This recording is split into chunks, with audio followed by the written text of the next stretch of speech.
Well, hello there, and happy Sunday.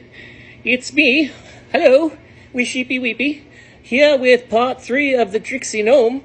It's going to be a short one. Let me adjust this a little bit there. Okay, so you can see both of us a little bit there. So it's going to be a quick one, I think, because you know what? When I told it to the grandchildren in the car, I think it was much better, much more random.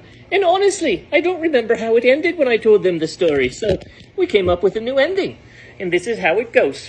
If you might remember, the owners of I Don't Know and I Don't Remember were so upset with all the muddy footprints in the house that were made by the Tricksy Gnome but blamed on them that they locked the cat and the dog up in the kennel boxes in the basement the next night, which was very upsetting. The mouse, of course, named I Forget, vowed to help them.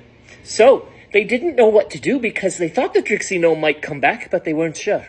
If you remember, the Tricksy Gnome hid in the garden when his invisibility ran out, and they missed him entirely, even though they were staring right at him. He was standing beside another garden gnome, and that's how he got away. So he thought the next night, I'm going to get even with those cats, that cat and that dog, and I think there was a mouse, although I forget, which was ironic because the mouse was called I Forget. That was his name. Anyways, off the Tricksy Gnome went, although he thought at first, you know what, maybe it's not safe. I don't know if they'll be loose. Maybe I should just go to another neighbor's, because you remember what Tricksy Gnomes do? They're not thieves, though some people think they are, but they're not. They just, for fun, go into people's houses and move things around from one place to another. So if you go to find something and you're sure you know exactly where you left it, and you go there and it's not there, and that happens over and over again. In fact, it just happened to me here in the house the other day. I forget what it was, of course, but I put it somewhere, knew exactly where it was, and when I went to find it, it was gone. How odd. I think we might have a Tricksy Gnome in our own house, too. Anyways, he changed his mind and thought, no, it's going to be better if I go torment that dog and that cat. I shall go through, he tried to go through the doggy door and the kitty door that lets I Don't Know and I Don't Remember through, but it was locked shut. He couldn't. So he wasn't sure what to do. So he walked all around the house. It wasn't raining, so he didn't have muddy boots this time. And then he saw, there is a window leading into the basement. And I do love basement furnace rooms and storerooms because people rarely go down there. So when I move stuff around, it's a long time before they come back to look for it. And then it's gone, and then they get very frustrated. And it's so funny because sometimes I can hear them. Anyways, off he goes. He tries to get into the door, through the window. Now, the cat and the dog, I Don't Know and I Don't Remember, were locked in the kennel boxes in the basement, and they were not happy. However, I Forget, the little mouse, came out, squeezed under the basement door, down the stairs he went, and he said, it's okay. And they said, who's that? And he heard a voice say, I Forget. And they said, what do you mean you forget? Who are you?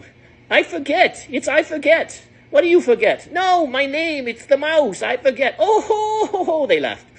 So the mouse, I Forget, helped unlock the kennel boxes because he was a good mouse with keys and things like that and locks. He was what did they call it? Picking a lock. He was good at picking a lock. In fact, he used his tail to release the levers, and so they both got out. Now, just as they were getting out of the kennel boxes, they heard a noise, and they looked up, and there the window leading into the basement room there, where they were locked in the furnace room, was moving slightly, and they thought, oh, wonder what that is. And then they heard a really scary noise, because you have to remember they were in the furnace room, and it was a very old furnace in this town, which wasn't yet called Sheepy Weepy, which is now called Meh. Sheepy Weepy Wimpy Wompy, now called Meh. Anyways, the furnace made horrible noises because it was so old. Like it would go whenever it started up. And that would scare people, except for the owners who thought every once in a while we probably should get that fixed or replaced. Anyways, let's wait till it blows up or something, and then we'll get it done. And it was going. And at the same time as I Don't Know and I Don't Remember and I Forget, the cat, the dog, and the mouse were kind of jumping and hiding and quivering, the Tricksy Gnome was just about coming through the window. But the sound scared him so much that he lost his balance, and now he was hanging by one hand, and he wasn't even thinking about going invisible. And I Don't Know and I Don't Remember, and I looked up and they saw him. They said, there he is, we can catch him now. Except something horrible happened. The furnace had had enough, and so the fan was trying to kick in, and the gnome was scared, and the thing was spinning around so fast that it actually let go, and it flew out through the roof, and the tricksy gnome started to fall into the furnace. Help! Help me! Oh, they couldn't let him go into the furnace. He would get sucked through the ducts, and who knows what would happen. And so they made a ladder out of themselves with I forget on the top. I don't know, and I don't remember, in a pyramid kind of thing. And then they reached out, and they caught the tricksy gnome, who said, "Oh, I'm so thankful you helped me. I've been so awful hiding things in the house and getting you into trouble, but please forgive me. Thank you for saving my life." And they said, "Well, tricksy gnome, we've got you now, though."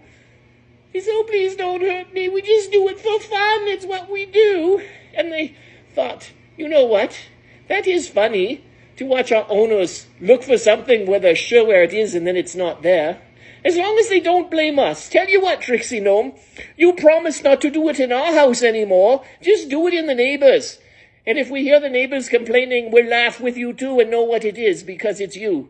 But if you just promise to not do it to our house so we don't get into trouble. And he said, "I can do that." And they said, "Great, that's awesome. By the way, what are your names?" he said. And the cat said, "I don't remember." And the dog said, "I forget."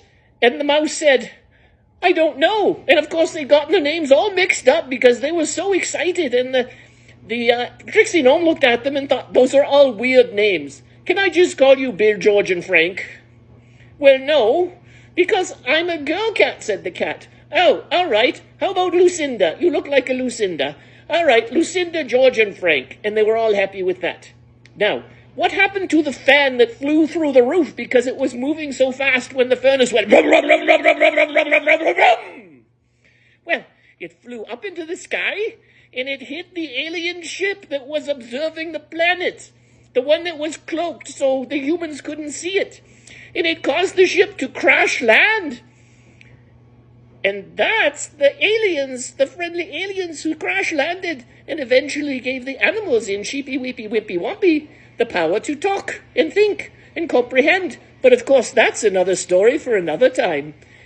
We will close right now, and I hope you enjoyed the story of the tricksy gnome. And please watch out for any things in your house that aren't just missing, but moved around.